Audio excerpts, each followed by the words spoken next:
ലോകത്തിന്റെ തിരുദൂതരേ നബി മുഹമ്മദ് മുസ്തഫ സല്ലല്ലാഹു അലൈഹി വസല്ലമ പറയുകയാണ്, അല്ലാഹുവിന്റെ റസൂൽ പറയുകയാണ്, ഇന്നൽ മഹ്ദീന ആയതൈനി, മഹ്ദി ഇമാം വരുന്നതിന് മുമ്പ്, കഅബാലയത്തിന്റെ മുറ്റത്ത് വരുന്നതിന് മുമ്പ് 2 ദൃഷ്ടാന്തങ്ങൾ ഈ ഭൂമിയിൽ പ്രത്യക്ഷപ്പെടും.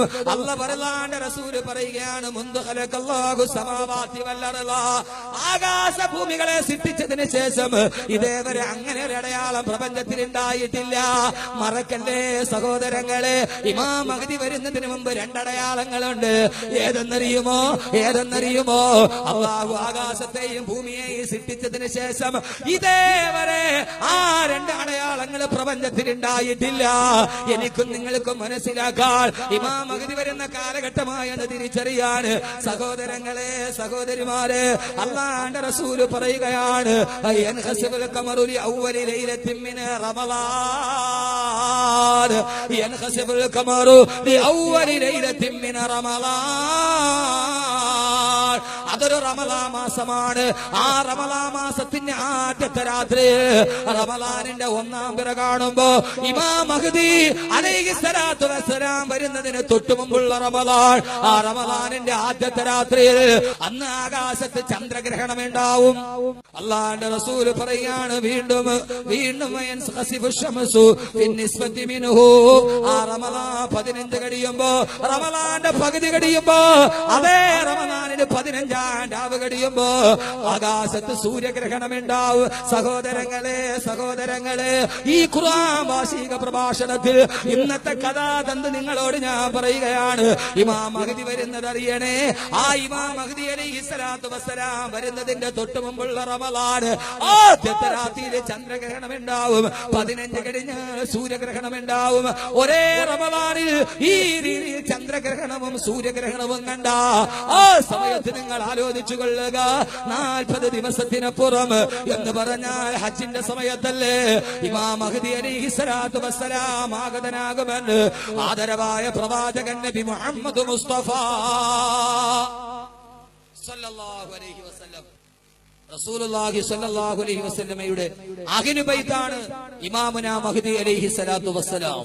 ഇമാം മഹ്ദി അലൈഹിസ്സലാത്തു വസ്സലാം വന്നു കഴിഞ്ഞാൽ അല്ലാഹുവിന്റെ റസൂൽ പറയുകയാണ്, ഇമാം മഹ്ദി ലോകത്തിന്റെ അധികാരം ഏറ്റെടുത്തു കഴിഞ്ഞാൽ, ഇമാം മഹ്ദി ലോകത്തിന്റെ അധികാരം ഏറ്റെടുത്തു കഴിഞ്ഞാൽ പിന്നെ ഈ ലോകം മുഴുവനും അല്ലാഹുവിന്റെ റസൂൽ പറയുകയാണ്, ഇടയപ്പുറത്തെ ഈ ഗ്രൗണ്ടിൽ ഒരുമിച്ച് കൂടിയ, വാർഷിക പ്രഭാഷണത്തിന് ഒരുമിച്ച് കൂടിയ എന്റെ പ്രിയപ്പെട്ട ചെറുപ്പക്കാർ, ഇമാം മഹ്ദി അലൈഹിസ്സലാത്തു വസ്സലാം പ്രത്യക്ഷപ്പെട്ട് കഴിഞ്ഞാൽ ആ സമയത്ത് ആകാശിപ്പേമാര് തുമത്ത് പെയ്യാൻ തുടങ്ങും. അള്ളാഹു ജലം കൊടുത്തിട്ട് ഈ സമൂഹത്തെ അനുഗ്രഹിക്കുമെന്ന് അള്ളാന്റെ റസൂല് പറയുകയാണ്. ആ സമയത്ത് വെള്ളം കൊടുത്തിട്ട് അള്ളാഹു അനുഗ്രഹിക്കുമെന്ന് എന്ന് പറഞ്ഞാൽ അതിന്റെ അർത്ഥം എന്താ? കുടിവെള്ളമില്ലാതെ ഭാരതപ്പുഴ പോലും വറ്റി വരണ്ടു പോകുമ്പോ, ചാലിയാറ് വറ്റി വരണ്ടുമ്പോ, പെരിയാറ് വറ്റി വരണ്ടു പോകുമ്പോ, കുടിവെള്ളമില്ലാതെ മനുഷ്യൻ ബുദ്ധിമുട്ടുമ്പോ, മഴയ്ക്ക് വേണ്ടി ദുആ നടക്കുമ്പോ, ഒരു വരൾച്ച സമയത്താണ് ഇമാം മഹ്ദി വരിക. ഇമാം മഹ്ദി അലൈഹിസ്സലാത്തു വസ്സലാം വന്നു കഴിഞ്ഞാൽ ആ സമയത്ത് ഏറ്റവും വലിയ മഴ പെയ്യുമത്രേ. അള്ളാഹു കൃഷികൾക്ക് വല്ലാത്ത വളർച്ച കൊടുക്കുമെന്ന് അള്ളാഹു സുബ്ഹാനഹു വ തആല ആ സമയത്ത് ഈ ഭൂമിയിൽ സമ്പൽ സമൃദ്ധി നൽകും. എന്തിനേറെ ഇമാം മഹ്ദി ജനങ്ങളുടെ ഇടയിൽ എല്ലാ സമ്പത്തുകളും വീതിച്ചു കൊടുക്കുമെന്ന്, എല്ലാ സമ്പത്തുകളും എല്ലാ ജനങ്ങൾക്ക് സമരീതിയിൽ ഇമാം മഹ്ദി വീതിച്ചു കൊടുക്കുമെന്ന് ആദരവായ പ്രവാചകൻ നബി മുഹമ്മദ് മുസ്തഫ അല്ലാഹുവിന്റെ റസൂല് പറയുകയാണ്. അല്ലാഹുവിന്റെ റസൂല് പറയുകയാണ്, ഈ ലോകം നന്നാവണോ, ഈ സാമൂഹ്യ രംഗം നന്നാവണോ, ഇന്ത്യ രാജ്യത്തിന്റെ പാർലമെന്റ് മന്ദിരത്തിൽ എംപിമാരിൽ 70% ക്രിമിനൽ കേസിൽ പെട്ടവരായി അത്രേ. എന്റെ പ്രിയപ്പെട്ട സഹോദരങ്ങള്, എത്രയോ വലിയ കാര്യങ്ങളാണ്. 4 വയസ്സ് പോലും ഇല്ലാതെ പാവപ്പെട്ട പെണ്ണിനെ ആ കുഞ്ഞിന്റെ മുമ്പിൽ നമ്മൾ കരയുകയാണ്. പൊന്നുമോളെ, പൊന്നുമോളെ, നീ എന്ത് തെറ്റാണ് ചെയ്തത്?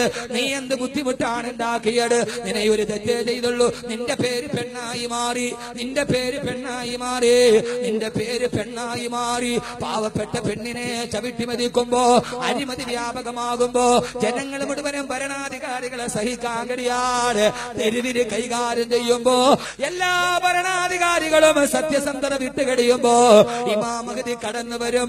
എല്ലാ പൊതുഖജനാവിന്റെ സമ്പത്തുകൾ ജനങ്ങളുടെ ഇടയിൽ തുല്യതയോടെ വീതിക്കുമെന്ന് ആദരവായ പ്രവാചകൻ നബി മുഹമ്മദ് മുസ്തഫ.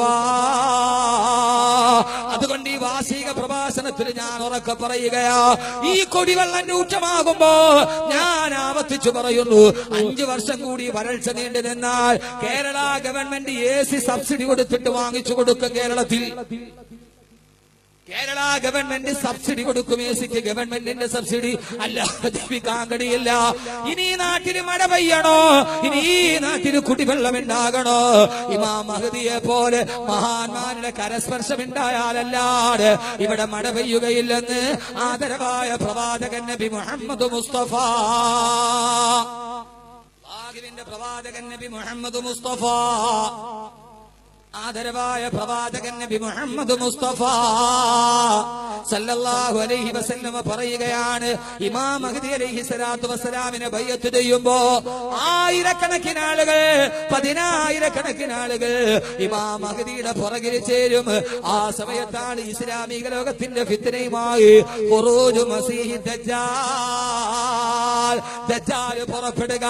ആ ഭാഗത്തേക്ക് ഞാൻ ഇന്ന് കിടക്കുന്നില്ല സഹോദരങ്ങളെ. ദജ്ജാൽ പുറപ്പെട്ടെന്നറിഞ്ഞ് ഇമാം മഹ്ദി അലൈഹി സ്വലാത്തു വസ്സലാമിന്റെ പുറകെ 10,000കണക്കിന് അനുയായികൾ കൂടും.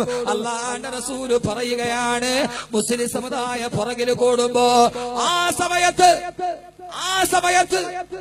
മുസ്ലിമീങ്ങളിൽപ്പെട്ട ഏതെങ്കിലും ഒരാൾ ഇമാം മഹ്ദിക്കെതിരെ എങ്ങാനും രംഗപ്രവേശം ചെയ്താൽ ഭൂമി അവനെ വിഴുങ്ങിക്കളയുമെന്ന് നബി മുഹമ്മദ് മുസ്തഫ.